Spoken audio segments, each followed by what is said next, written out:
रामकृष्ण हरी मित्रांनो, हिंदू धर्माच्या अनुसार ज्याला पवित्र महिना समजला जातो, ज्याला अतिशय शुभ असा महिना समजला जातो, तो म्हणजे पुरुषोत्तम मास, ज्याला सामान्य भाषेमध्ये धोंड्याचा महिना असं म्हणतात। मग मित्रांनो, तुम्हाला माहिती आहे का या धोंड्याच्या महिन्याची म्हणजेच पुरुषोत्तम मासाची निर्मिती कशा पद्धतीने झाली? हा धोंड्याचा महिना प्रत्येक 3 वर्षांनीच का येतो आणि या धोंड्याच्या महिन्याचे 4 नाव का पडली?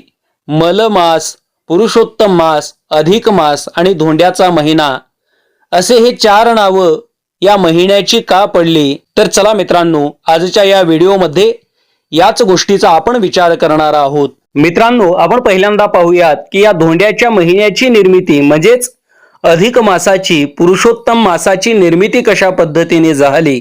हिंदू धर्माच्या अनुसार 2 प्रकारचे कॅलेंडर आहेत, एक सूर्य कॅलेंडर आणि दुसरं आहे ते चंद्र कॅलेंडर। चंद्र कॅलेंडर हे 354 दिवसाचं आहे आणि सूर्य कॅलेंडर हे 365 दिवसाचं आहे। म्हणजे चंद्र कॅलेंडरच्या अनुसार वर्ष हा 354 दिवसाचा वर्ष असतो, तर सूर्य कॅलेंडरच्या अनुसार 365 दिवसाचा वर्ष असतो। मग या अनुसार मित्रांनो, चंद्र कॅलेंडर आणि सूर्य कॅलेंडर याच्यामध्ये जवळजवळ 11 दिवसाचा फरक पडत असतो।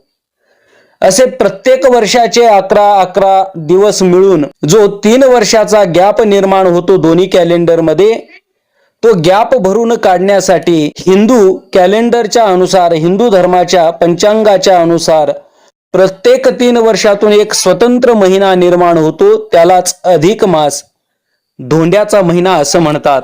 जसं इंग्रजी कॅलेंडरच्या अनुसार कोणता महिना 30 दिवसाचा, कोणता महिना 31 दिवसाचा, तर एखादा महिना 28 दिवसाचा, अशा पद्धतीने करून त्यांनी त्यांच्या वर्षाचं लेवल लावलेलं आहे।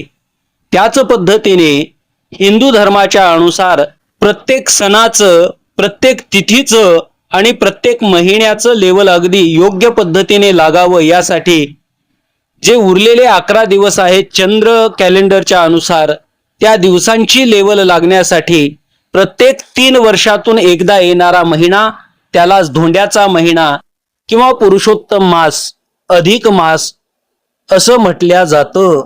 या धोंड्याच्याच महिन्याला अगोदर मलमास असं म्हणून ओळखलं जायचं, पण याला मलमास का म्हणत होते माहिती आहे का तुम्हाला मित्रांनो? कारण या महिन्याला अगोदर अशुभ महिना समजल्या जायचं। या महिन्यामध्ये संसारिक कोणतंही मंगल कार्य अजिबात केल्या जात नाही। जसं की शुभ विवाह असेल, एखाद्या व्यापाराची सुरुवात असेल, वाहन खरेदी असेल, अथवा एखादं अशुभ कार्य, ग्रह प्रवेश वगैरे असे कोणते चांगले कर्म या महिन्यामध्ये केल्या जात नाहीत। कारण असं केल्याने त्याचं शुभ फळ मिळत नाही अशी अवधारणा आहे। त्यामुळे चांगले कर्म या महिन्यामध्ये होत नाहीत, संसारिक कोणतेही चांगले कर्म या महिन्यामध्ये होत नाहीत, म्हणून याला मलमास म्हणतात। किंवा सर्व वर्षातले राहिलेले शिल्लक दिवसांचा हा बनलेला महिना आहे, म्हणून याला मलमास असं म्हणतात, ज्यामध्ये कोणतेही चांगले कर्म होत नाहीत, म्हणून याचं नाव मलमास असं पडल्या गेलं। मग याच मलमासाला पुरुषोत्तम मास हे नाव का पडलं याचा विचार आपण करूयात। असं म्हणतात, जेव्हा सर्वांनी या महिन्याचा त्याग केला, कोणीही शुभकर्म या महिन्यामध्ये करेन असं झालं, तेव्हा हा महिना रडत रडत देवाजवळ गेला, भगवान नारायणांच्या जवळ गेला आणि देवाला म्हणू लागला, हे देवा, मी हिंदू धर्मासाठी उपकारक नाही का? माझ्यामुळे सर्व तिथी, सर्व वार, सर्व शुभ तिथ्या आपापल्या बरोबर ऋतूमध्ये, महिन्यामध्ये येत असतात, याला कारण मी आहे। मग एवढा उपकारक असणारा मी, कारण आपल्या हिंदू धर्माच्या अनुसार प्रत्येक सण हा ज्या त्या ऋतूमध्येच येत असतो। रामनवमी, गुढीपाडवा, अक्षय तृतीया जसं उन्हाळ्यामध्ये येतात, महाशिवरात्री, दत्त जयंती जसं हिवाळ्यामध्ये येतात, किंवा कृष्णाष्टमी असेल, असे अनेक जे सण आहेत ते बरोबर त्याच ऋतूमध्ये येतात। याला कारण आहे अधिक मास, ज्याला धोंड्याचा महिना असं म्हणतात। मग हा धोंड्याचा महिना देवाच्या जवळ रडत रडत जाऊन देवाला गाराणं घालू लागला की देवा, माझा काही उपयोगच नाहीये का? लोकांनी सर्वांनी माझा त्याग केला, कोणीही माझ्या या मलमासामध्ये कोणतेही संसारिक शुभकर्म होत नाहीत, मग माझा काही उपयोगच नाही का? तेव्हा भगवंतांनी सांगितलं, बाबा तुझा खूप मोठा उपयोग आहे, चिंता करू नकोस. आजपर्यंत तुला मलमास म्हणून ओळखल्या जात होते, पण आता इथून पुढे या मलमासालाच मी माझं नाव देतो, म्हणजे पुरुषोत्तम हे नाव देतो. असं भगवंतांनी म्हटल्यामुळे याच महिन्याला पुढे पुरुषोत्तम मास असं म्हणून ओळखल्या जाऊ लागलं. या महिन्याचं दुसरं नाव पडलं ते म्हणजे पुरुषोत्तम मास. याच महिन्याला अधिक मास हे नाव का पडलं बरं?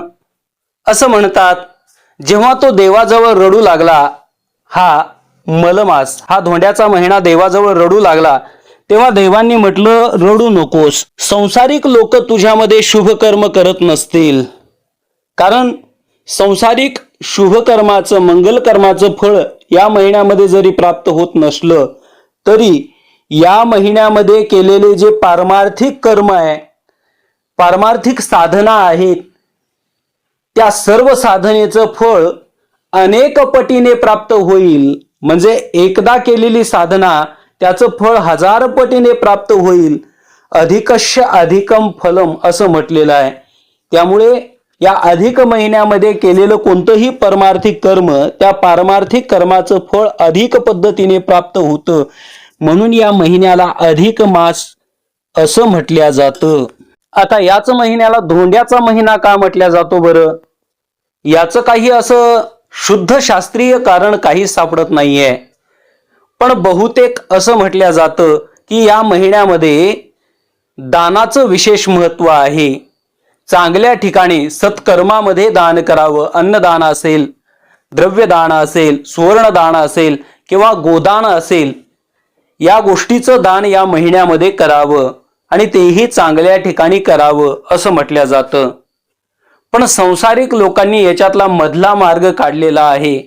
आता सुवर्णदान, द्रव्यदान, धनदान या गोष्टी दुसरीकडे कुठे दान करण्यापेक्षा आपल्याच लेकीच्या घरामध्ये जाव्यात, म्हणून या महिन्यामध्ये विशेषत्वाने जावयाला दान दिल्या जातं. याचाच अर्थ आहे धोंड्याचा महिना का नाव पडलेला असेल? एक व्यंग्यात्मक भाव पाहायचा झाला तर हृदयाचा तुकडा म्हणजे ती मुलगी ज्या दगडाच्या हृदयाच्या जावयाला देऊन टाकलेली आहे, त्या धोंड्याला, त्या दगडाला कळावं की ज्याला बायको म्हणून टॉर्चर करतोय, बायको म्हणून जिचा छळ करतोय धनासाठी, द्रव्यासाठी, त्या दगडाला कळावं की ही कोणाच्या तरी हृदयाचा तुकडा आहे, तीही कोणाच्या तरी घरची राजकुमारी आहे, हे त्याला कळावं, सतत त्याला आठवण करून देता यावी, म्हणून त्या धोंड्याला धोंडे खाऊ घालण्याच्या निमित्ताने घरी बोलावून त्याला आठवण करून देता यावी की हे धोंड्या, तू जिचा छळ करतोयस, हुंड्यासाठी असेल, द्रव्यासाठी असेल किंवा सोन्याच्या अंगठीसाठी असेल, तू जो छळ मांडलेला आहेस ना, जिचा छळ मांडलेला आहेस ना, तीही कोणाच्या घरची, कोणाच्या हृदयाची ती राजकुमारी आहे, ती बापाच्या हृदयाची राजकुमारी आहे, हे तुझ्या लक्षामध्ये यावं. हे आठवण करून देण्यासाठी यदा कदाचित हा धोंड्याचा महिना असावा. या महिन्याला धोंड्याचा महिना असं नाव पडलेलं असावं. याचं काही शास्त्रीय कारण नाहीये बरं का. रामकृष्ण हरी. श्री शिवाय नमस्तुभ्यम.